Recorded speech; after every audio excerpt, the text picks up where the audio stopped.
personal ambassador. Ramadan, sir.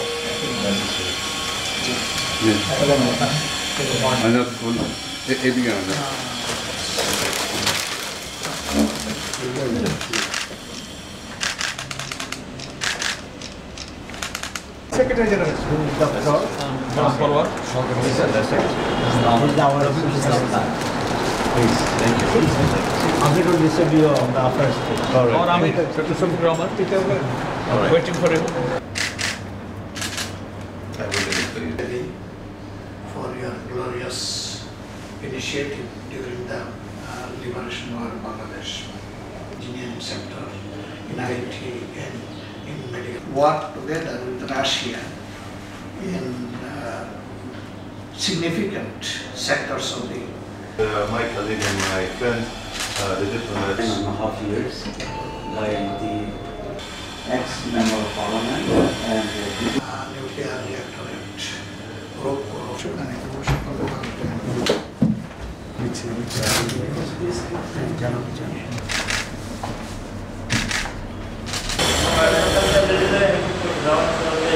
আসসালামু আলাইকুম ওয়া রাহমাতুল্লাহি ওয়া বারাকাতুহু। আপনারা দেখেছেন একজন গেস্ট ভদ্রলোক আপনাদের সামনে দিয়ে এখন বেরিয়ে গেছে। উনি হচ্ছেন রাশিয়ার বর্তমানে প্রেসিডেন্ট। ওনার ফার্স্ট সেক্রেটারি সহ উনি আমির জামাতের সাথে দেখা করার জন্য আজকে আমাদের অফিসে ভিজিট করেছেন। এটা হচ্ছে ফার্স্ট টাইম কোন রাশিয়ান অ্যাম্বাসেডর আমাদের এই অফিসে আসছে।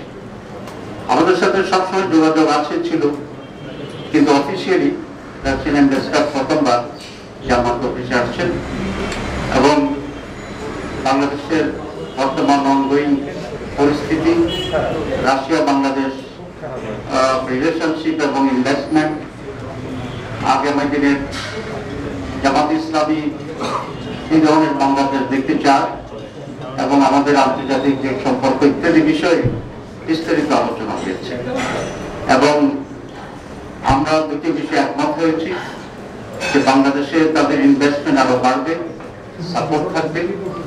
আপনারা জানেন যে 71 সালে রাশিয়া বাংলাদেশের স্বাধীনতার পক্ষে ভূমিকা পালন করেছে, আমরা সেই জন্য কৃতজ্ঞতা জানিয়েছি এবং তারা বাংলাদেশ জামাত ইসলামীর সাথেও এখানে একটা রেগুলার এঙ্গেজমেন্ট যে থাকতে চায়, এঙ্গেজমেন্ট চায় এবং আমরা বলছি যে হ্যাঁ আমরা রাশিয়ার সাথে আমাদের এঙ্গেজমেন্ট থাকবে এবং আমাদের এঙ্গেজমেন্টটা কন্টিনিউ করবে।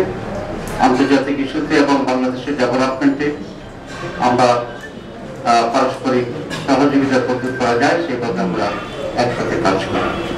এই ছিল মূল কথা।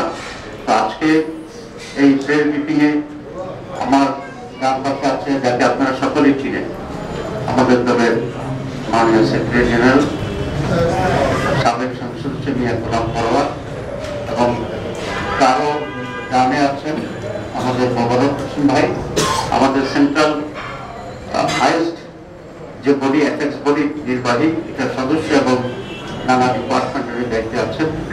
আমার বাইরে আছেন আমাদের আরেকজন মাননীয় ডেপুটি আমির নাইব আমির এবং সাবেক সংসদ সদস্য শামসুল ইসলাম সাহেব। উনি আবার চিটাগাংয়ের যে ইসলামী ইউনিভার্সিটি আছে সেই ট্রাস্টের চেয়ারম্যান। তার বাইরে আছে রফিকুল ইসলাম খান, যাকে আপনারা সকলে আবার চিনেন, সবাইকে খুবই চিনেন আমাকে ছাড়া।